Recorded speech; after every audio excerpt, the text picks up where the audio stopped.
Olá, olá! E o voto do Fux? Que belo voto, hein? E agora? O que vai acontecer? Eu sou André Marcília, advogado, professor de Direito Constitucional. Vou conversar com vocês sobre isso, mas antes, se inscreve no canal, ativa o sino, curte, põe o like, mostra para os amigos se você gostar depois do conteúdo.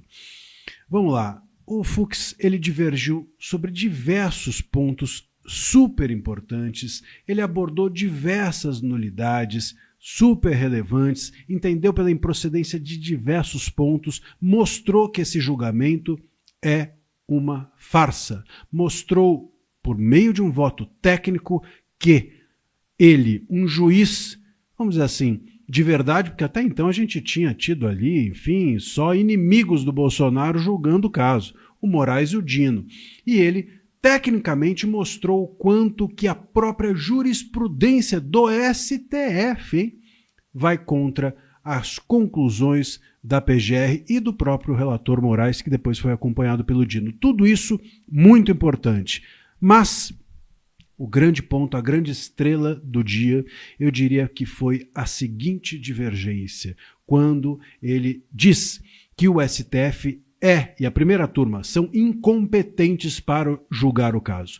Não é incompetente de não ser capaz, é incompetente de não ter a atribuição legal, não ser atribuição legal nem da primeira turma, nem do STF julgar essas pessoas, porque elas não têm prerrogativa de foro, o tal do foro privilegiado, e também porque a primeira turma não é o local adequado, no mínimo no plenário é que isso deveria ser julgado. Essa incompetência, ela é muito relevante porque ela é absoluta, ela gera uma nulidade absoluta. O que quer dizer isso? Que é insanável, não tem como passar por cima, não tem como relevar essa nulidade. Vocês percebem?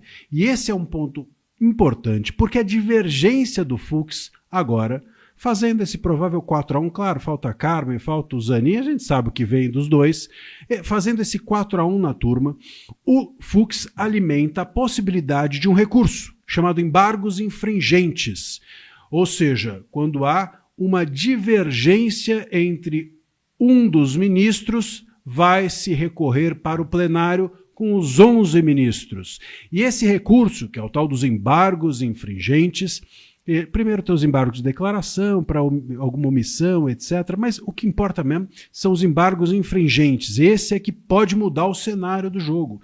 Porque com 4-1, repito, cabe embargos. E o que vai ser discutido nesses embargos? Exatamente aquilo que ficou divergente, aquilo que foi alvo de controvérsia. Então, no momento em que o Fux machuca aqui, entre aspas, diversos pontos da decisão do Moraes, ele amplia a possibilidade de rediscussão de tudo isso depois pelo plenário. Porque no plenário, mais uma vez repetindo, só se pode discutir nesse recurso o objeto do que é divergente. Se muita coisa é divergente, muita coisa pode se rediscutir no plenário. Agora, o ponto, como eu mencionei, o ponto central é a incompetência. Sabe por quê? Porque se a maioria do plenário, a maioria dos ministros, acompanhar o Fux e entender que nem a primeira turma devia ter julgado esse caso, nem o STF, ou seja, isso devia estar na primeira instância, se eles concordarem a respeito disso, como eu mencionei no início, é uma nulidade insanável, é uma nulidade absoluta, não tem como superar. Ou seja, se os ministros acompanharem o Fux na divergência sobre a incompetência da primeira turma e do STF para julgar esse caso, o caso está anulado por completo. O julgamento tem de ser refeito, eles têm de remeter para a primeira instância ou para o plenário e começar tudo de novo. Nisso, acabou o julgamento, né? Nisso, Inês é morta, como diziam os antigos. Portanto, para mim, a grande estrela do dia foi o Fux entender que há uma nulidade absoluta em relação à incompetência do STF ou da primeira turma para julgar esse caso. Repito, se tiver que sair da primeira turma, começa tudo de novo o julgamento. Se a maioria dos ministros, dos 11, acompanharem o Fux nessa divergência, o julgamento acaba. Tem de começar tudo de novo. Então, esse me parece ser o grande ponto, a grande estrela do dia, e vamos, claro, acompanhar os outros votos, a gente sabe o que vem, mas o que fica agora no radar é como que esse recurso vai ser operado, vai ser manejado, vai tramitar, vai caminhar, vai progredir dentro do STF depois que o julgamento acabar. Ninguém vai ser preso, o Bolsonaro já está preso domiciliarmente, mas nada muda até enquanto tiver recurso. Então, por isso que esse recurso é a nossa próxima foco de atenção, nosso próximo foco de atenção. Ontem não tinha nada, hoje tem alguma coisa. Vamos ver amanhã. É isso, se você gostou dessa análise, desse conteúdo, curte, compartilha. Se você tiver dúvidas sobre os vídeos, me procure também nas outras redes.